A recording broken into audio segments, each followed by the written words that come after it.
తర్వాత పొట్టి శ్రీరాములు తెలుగు యూనివర్సిటీలో ఒక విద్యార్థినిగా విద్యను అభ్యసించిన మీరు అదే యూనివర్సిటీకి ఒక డ్యాన్స్ ప్రొఫెసర్గా వెళ్ళటం అది తర్వాత చాలా అంటే ఏమంటారు, it's a very inexplicable kind of a situation అనమాట. మా పెద్ద బాబు పుట్టిన తర్వాత మా గురువుగారు ఎన్టీ రామారావు గారి పిలుపుతో వారు తెలుగు యూనివర్సిటీలో జాయిన్ అయ్యారు to start the dance department.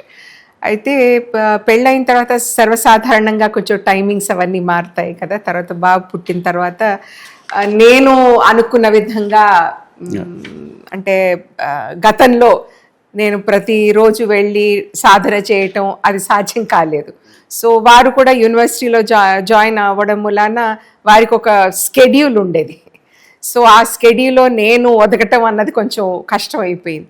So నేను అనుకున్నాను, ఎందుకు నేను యూనివర్సిటీ జాయిన్ అయిపోతే నేను వారితో నాకు ఉన్నటువంటి ఒక అనుబంధం కానివ్వండి, నేర్చుకునే ఒక ఏమంటారు టైం టేబుల్ నేను సెట్ చేసుకోవచ్చు కదా అన్న విధంగా నేను యూనివర్సిటీ జాయిన్ అయ్యాను.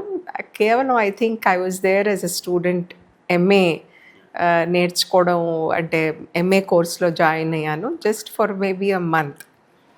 తర్వాత ఈ నోటిఫికేషన్ వచ్చింది యాజ్ ఎ లెక్చరర్. సో అందరు కూడా మా గురువు గారు అందరు కూడా మీరు వై డోంట్ యూ అప్లై, అప్పుడు సీనారాయణ రెడ్డి గారు was the vice chancellor. So apply చేశాను, వచ్చింది ఉద్యోగం. అది అనుకోకుండా, నేను ఎప్పుడు కూడా నేను ఊహించలేదు నేను ఒక యూనివర్సిటీలో నేను ఐ విల్ బి టీచింగ్ అని. ఎందుకంటే డాన్స్ నృత్యమే నా ప్రాణం. ఐ డోంట్ వాంట్ ఎనీ అంటే ఇంపెడిమెంట్స్ ఏవి కూడా అడ్డంకులు ఉండకూడదు నా నేర్చుకోవడానికి, నేను పర్ఫామ్ చేయడానికి అని ఒక థాట్ ప్రాసెస్తో ఉన్నదాన్ని. కానీ యూనివర్సిటీలో మా గురువుగారు ఉండటం తర్వాత ఆవిడతో నేను I can interact, I can spend more time, ఎక్కువ నేర్చుకోవచ్చు అన్న ఒక ఉద్దేశంతో నేను యూనివర్సిటీలో జాయిన్.